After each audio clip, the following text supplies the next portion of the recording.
This is a video that I have wanted to make for the past 3 years. If you have come here for the photography or for training videos or for me to talk about Fujifilm or anything else, that respectfully, go ahead and skip this video and I'll be back in future videos showing you the kind of content that you expect from this channel. I am going to tell you exactly why I created this channel in the first place and give you some insight sort of as to where I'm coming from and perhaps where I'll be going with this channel as well. There were two events in my childhood that led to the creation of this channel, or at least were the driving force behind a lot of the motivation to lead to this channel. And the first was when I was 7 years old, my parents got divorced. And when I was 13 years old, my father passed away from cancer. You know, for those parents out there that think, divorce is not a big deal to their kids, let me clear the air on that one right now. I've been through both a divorce, both parents separating, and I've lost a parent at an age at 13 years old when a young man really needed his father. And I will be the first to tell you that having your parents get divorced is far more painful and traumatic than losing a parent. At least it was for me.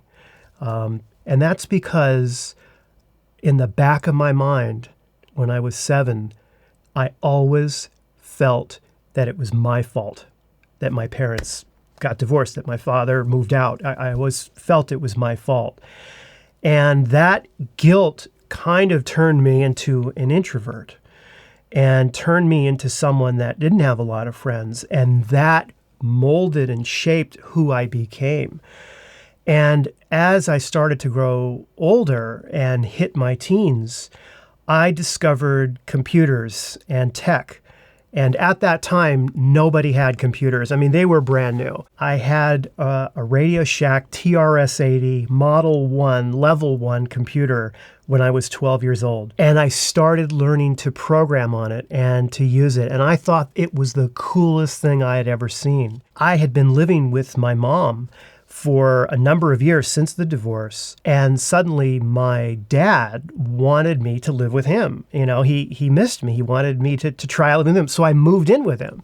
And, I had just pretty much arrived when he became sick. And that was a very difficult time. And I withdrew even further. Having the computer and having the tech around really helped me deal with the pain of seeing him get more and more sick. It was very, very painful to watch. There was a lot of suffering and a lot of pain in the home, and he went downhill very quickly.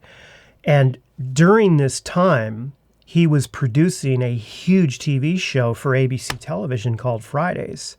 And that TV show, I was just getting to know him again. And part of that getting to know him was being involved in the production and being with him on set. And so that reached a real pivotal point when I was 13 and he passed away. And right at that point, I withdrew even further and into the computers and into the tech. I remember the day that I found out he passed away. I was picked up from school. My mom picked me up and told me the news and drove me back to his house. I remember going in and walking past the people, and they were all looking at me, feeling real bad. I could feel them looking at me, and I didn't make eye contact with any of them. And I kind of walked into his bedroom by myself, and there on his nightstand was his camera. He was always he wasn't a professional photographer, but he had a really nice Yashica camera and a couple of lenses, and he loved to take pictures, and he took all kinds of pictures. And I picked up his camera and hid it and kept it. Didn't tell anyone until now. And eventually I moved back in with my mom and went to high school, and out came the camera again, and I just aced my photography class in high school. I won a number of awards. I built a darkroom in my bathroom. No ventilation, so I had trays of fixer, right? Developer, fixer, you know what I'm talking about. I would dodge and burn, not in Photoshop using a little tool, but actually holding my hand over the light and making prints. I did color slides. I did color prints. I did black and white, up, down, left, right. I did film and negative developing and processing. I put tinfoil over the windows to block out the light. And I had one of those little red lights screwed in. Anyway, it was a lot of fun. And it helped me get through my teenage years without my dad being there. So having the camera, having the photography, and having the tech and the computer and programming on the TRS-80, and then moving on to Apple, and then moving on to Windows, and getting more and more involved in the tech. At the time at which I knew my dad, he was larger than life. He died still larger than life. And so there was always this, I am never going to be that good. I'm just never going to ever be that successful. And that carried through. After a number of years passed, I did get into production, and I worked for a number of TV shows. I did segment editing. I did art department. I did a number of things for a lot of different shows. And there was something off about it, though. And as much as I loved it at the time, and I was crazy in some ways not to continue it because it is so hard to get into production. I get that. But there was one thing that I didn't have, and that was the confidence. I didn't have a good opinion of myself. And then everything came to a head at one point, and I didn't know what to do anymore. I didn't feel I was ever going to be as good as he was. And so I stopped, and I just started traveling. I started in Japan, and I backpacked around the world. I went all over the place, all over the Middle East, all over, as far as Greenland. I went, everywhere, and I did it 3 times. I learned a lot. I met a lot of people. I had a lot of incredible experiences, but it was still an escape. And at some point, I had to come home.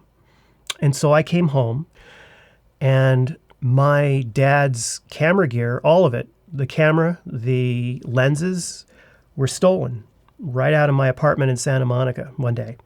They were gone. And I had taken those cameras with me around the world, and they were stolen. They were gone. And just like that, like it was, I felt that was maybe a sign or something. And so I decided then and there, it's time to get serious with what I want to do.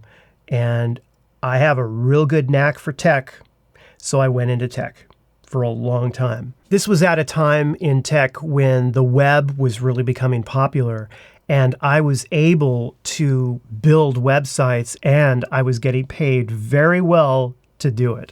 And that went on for a little while. That was a period of my life where there was zero photography, none. I didn't touch a camera. And what's kind of ironic about that period is that in photography, that was right during the period where film was going away and digital was taking over. And that was the one phase of that industry, that period that I pulled out of and I was not a part of. When I was into it full bore, it was all about film. But when I got back into it, it was all digital. But that kind of transition phase, I was out. And the thing about making a lot of money in what you do, if you have a passing interest in it, the problem with that is it gives you the false illusion that is perhaps ultimately what you're here for doing. That is the best you're ever going to be. And I stopped thinking about my dad, and I stopped thinking about production, and all I was thinking about 24 hours a day was code and, building things and that sort of thing in tech. And then right in the middle of this, my daughter was born. She was born 5 minutes into the anniversary of my father's passing. At 12:05 a.m. on that day. And so from that point forward, I never thought about that day anymore being the day that my dad had died. It was now the day that my daughter came into the world. Just like that, it changed. My black and white life suddenly blew into Technicolor. I went from monochrome to Velvia. Overnight, it was unbelievable. And then my son was born. That just ratcheted it up to 11 for me. Everything connected. I felt like I had purpose. I really did. I felt like I was meant to be a dad and meant to teach my children. And at the time, I was working from home. I was doing all my programming and coding and all of that from home because I could command that. So I was with them all the time, from their very first breath. From the very first breath they took, I was with them all the time for everything. It was like just the floodgates opened up. And it was nonstop. There was not a day I didn't have a camera. My kids would go to karate. I would have two mirror. I had an XT2 and an XT3. And I would be, and the other parents would be looking at me like I'm out of my mind. They've got their little phones they're holding up. I mean, it was nonstop. I took thousands and thousands of photos. And I caught up really quickly with things like raw files and, post-production editing. And so I took my knowledge of tech, carried right into getting back into digital photography. It just was a perfect fit because I had that kind of mind in dealing with those type of things. I could look at a raw file and go, oh yeah, metadata. I know what that is. We have metadata in code, no problem. Blah, blah, blah, blah. And I jumped right into it. That went on for a while. And then one day they grow up. They grow up. And that's normal and it's natural. Suddenly they don't need you quite as much anymore in a lot of the ways that you used to be needed or you used to be doing what things you used to do with them. So as they were growing up, the hardest part for me was as a parent, I didn't know what I was doing anymore. I didn't know what I was supposed to do anymore. Other than to let them go, to let them get their independence. But I found myself having to finally face my own life. And what is my purpose? Because, you put so much into your children, and as they grow and move away and pull away, as they should, then what? So in late 2018, early 2019, I suddenly found myself with more time than I had had in years. And I have this room, I would come down in, and it used to be filled, this area right here used to be filled with boxes. And I used to put their old books in them and their old stuffed animals and all of these things that I was holding on to. I would store them in here. And I remember I just couldn't do it anymore. And so I moved them into a smaller area around where the furnace and thing is. It's just kind of back there. And I looked around this room and it just hit me that I needed to get back into what was in my blood. Photography, filmmaking, right? Teaching. I wanted all of that. And I had this background and this passion for tech. And once that little light went on and I looked around this room, that was it. That was it. And so I didn't start this channel because I've had this entire lifelong passion for photography and Fujifilm, and that's all I think about, eat, breathe, sleep, right? That is not why I started this channel. I started this channel because my kids are growing up and I needed to find purpose. I needed to finally accept and make peace with my childhood, my background, my passion, and have something that I can be proud of that I did. And as an extra benefit, my kids will always have these videos to remember me by. So that's another benefit. Okay, third on the list. Damn, I love teaching.